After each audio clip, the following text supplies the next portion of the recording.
घने और खूबसूरत जंगल के बीचों बीच एक विशाल पहाड़ी थी।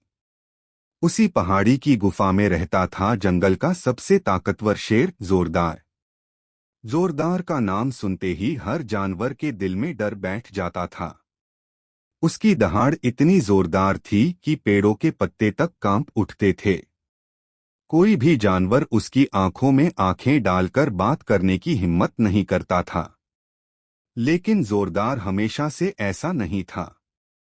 जब वह छोटा था तब वह बहुत खुशमिजाज और खेलकूद करने वाला शेर था। वह बंदरों के साथ खेलता, हिरणों के साथ दौड़ लगाता और हाथियों के बच्चों के साथ पानी में मस्ती करता। लेकिन जैसे जैसे वह बड़ा हुआ, उसकी ताकत बढ़ती गई और उसके साथ उसका घमंड भी। धीरे धीरे उसने सोचना शुरू कर दिया कि वह सबसे बड़ा है, सबसे ताकतवर है और जंगल उसी का है। उसने जानवरों को डराना शुरू कर दिया। छोटी छोटी बातों पर दहाड़ना, दूसरों को भगाना। अब ये सब उसकी आदत बन गई थी। जंगल के सभी जानवर उससे दूर रहने लगे। समय बीतता गया। सालों बाद वही जोरदार अब बूढ़ा हो चुका था। उसके दांत कमजोर हो गए थे, चाल धीमी हो गई थी और उसकी दहाड़ में पहले जैसी ताकत नहीं रही थी। एक दिन वह अपनी गुफा के बाहर बैठा था। उसने देखा कि वही जानवर जो कभी उससे डरते थे, अब बिना उसकी परवाह किए हंस खेल रहे हैं। उसका दिल थोड़ा उदास हो गया। उसने सोचा, क्या मेरी जिंदगी बस डर और घमंड में ही निकल गई?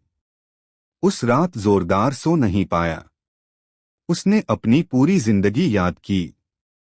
वो दिन जब वह खुश था और वो दिन जब वह सिर्फ दूसरों को डराता रहा। अचानक उसके दिल में एक सवाल उठा, क्या किसी ने मुझे कभी सच में पसंद किया? उसकी आंखों से आंसू निकल आए। अगली सुबह जोरदार ने एक फैसला किया। उसने अपनी बची हुई ताकत जुटाई और जोर से दहाड़ लगाई ताकि सारे जानवर इकट्ठा हो जाएं। जंगल के जानवर डरते डरते उसके पास पहुंचे। उन्हें लगा कि शायद आज फिर कोई मुसीबत आने वाली है। लेकिन इस बार कुछ अलग था। जोरदार शांत खड़ा था। उसने धीमी आवाज में कहा, आज मैं तुमसे लड़ने या डराने नहीं आया। मैं तुमसे कुछ कहना चाहता हूं। सभी जानवर हैरान रह गए। जोरदार ने आगे कहा, मैंने अपनी पूरी जिंदगी ताकत के घमंड में बिताई। मैंने तुम्हें डराया, तुमसे दूरी बनाई, लेकिन कभी ये नहीं सोचा कि इससे मुझे क्या मिला। कुछ पल के लिए वह चुप हो गया। फिर बोला, अब मेरी जिंदगी का अंत करीब है और मेरी एक आखिरी इच्छा है। पूरा जंगल शांत हो गया। मेरी आखिरी इच्छा है कि तुम मुझे माफ कर दो और इस जंगल को प्यार और एकता से चलाओ। यह सुनकर सभी जानवर एक दूसरे की तरफ देखने लगे। सबसे पहले हाथी आगे बढ़ा। उसने कहा, जोरदार, तुमने हमें डराया जरूर, लेकिन तुमने कभी किसी को नुकसान नहीं पहुंचाया। हम तुम्हें माफ करते हैं। फिर हिरण बोला, आज आपने अपनी गलती मान ली। यही सबसे बड़ी बात है।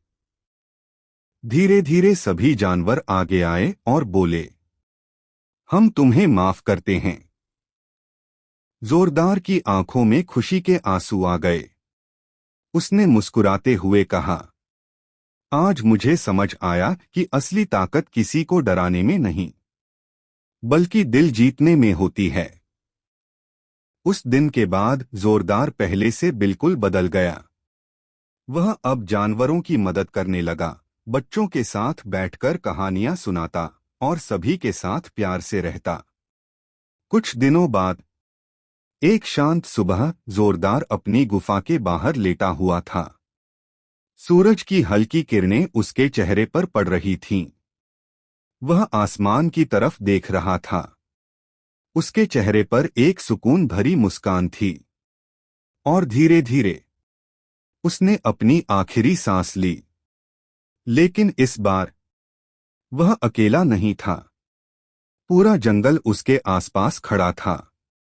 सभी जानवरों की आंखों में आंसू थे, क्योंकि अब जोरदार सिर्फ एक ताकतवर शेर नहीं था, बल्कि एक अच्छा दोस्त बन चुका था। उसके जाने के बाद जंगल के जानवरों ने एक नया नियम बनाया। हम कभी ताकत का गलत इस्तेमाल नहीं करेंगे। हम एक दूसरे की मदद करेंगे और प्यार से रहेंगे।